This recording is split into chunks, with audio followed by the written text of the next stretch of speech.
It's another sad moment in our country's history. The 45th President of the United States, Donald Trump, has yet again been indicted by the Biden DOJ, a political party in power that is now repeatedly using police force to indict and arrest and potentially eliminate its political opponents from competition. This is a politicized prosecution. It is a political persecution through prosecution, now in a third indictment just in a matter of months, against the person who is still at present the lead contender in the Republican primary for U.S. president. I want to be very clear. I am running for U.S. president in that same Republican primary. It would be easier for me if Donald Trump were eliminated from competition. That's not how I want to win. This is not about politics to me. This is about first principles. We do not want to become a country where the party in power is able to use banana republic-like tactics to eliminate its political opponents. Yet I'm sad to say that's exactly where we are. The allegations in this indictment fall flat. It is wrong and incorrect and inaccurate to place blame for what happened on January 6th at the feet of Donald Trump. I said this at the time. I've said it ever since then. I continue to say it today. I would not have made the same judgments that Donald Trump did in how he handled that day.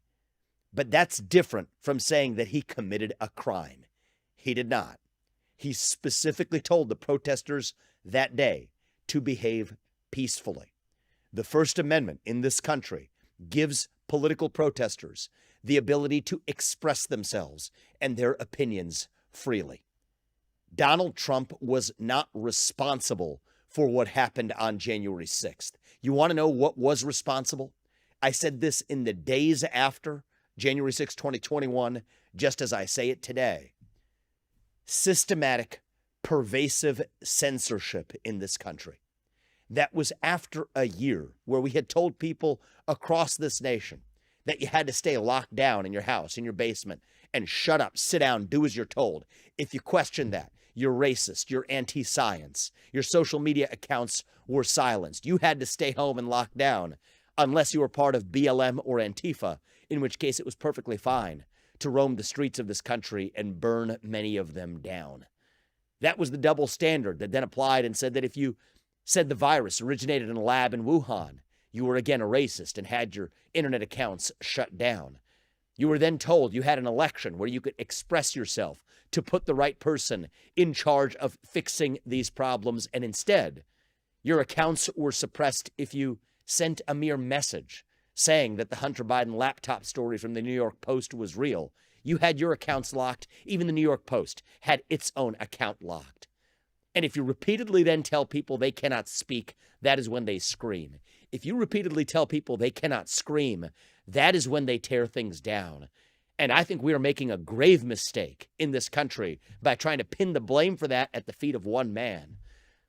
If we refuse to learn our mistakes from our mistakes in the past, we are doomed to suffer an even worse fate in the future. I worry that will create a country where January 6, 2021 was a friendly parlay compared to what's actually to come. I'm running for president to make sure we don't march towards some kind of national divorce. But the first and most important step that we as candidates can take in this race is to speak and speak forcefully on the side of principle, to say that even if we're competing against Donald Trump, as I am, I do not want to see him eliminated from competition using these politicized tactics. It is wrong for our country. It is wrong for our future. I call on my fellow candidates to condemn it, and I call on President Biden to do the right thing and drop these politicized charges. That's going to be a first step towards uniting our country.